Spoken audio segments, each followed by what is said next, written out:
Mummy આ શું છે? આ ગોંદ કતીરા છે બેટા.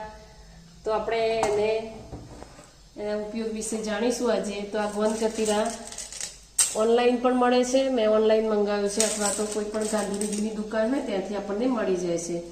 તો આપણે એના આજે ઉપયોગો વિશે પહેલાં જાણીશું.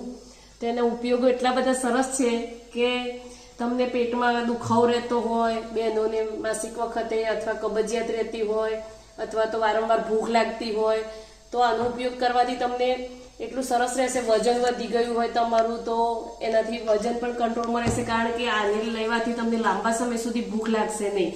એટલા માટે કે પેટમાં ગેસ થતો હોય વારંવાર, તો આના માટે આની તાસીર બહુ ઠંડી છે, તો આને ફરજિયાત ઉનાળામાં જ લેવો, કેમ કે શિયાળામાં લેવો નહીં, ઠંડો છે એટલા માટે.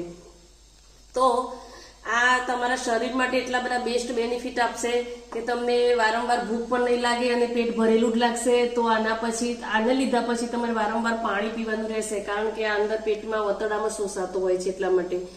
તો આને તમે કોઈ પણ વસ્તુ સાથે લઈ શકો, દૂધ સાથે લઈ શકો, દહીં સાથે લઈ શકો, અથવા પાણી સાથે લઈ શકો, છાશ સાથે લઈ શકો, અથવા કોલ્ડ ડ્રિંક સાથે લઈ શકો. તો આ સ્વાદમાં જેલી જેવો છે, આનો કોઈ સ્વાદ છે નહીં પ્રોપર, એટલે તમે કોઈ પણમાં એને ઉમેરી શકો છો. તો આના ઉપયોગો વિશે આપણે જાણ્યું. હવે આને પલાળીને આપણે મૂકી રાખીશું તો જેલી સ્વરૂપમાં આવી જશે.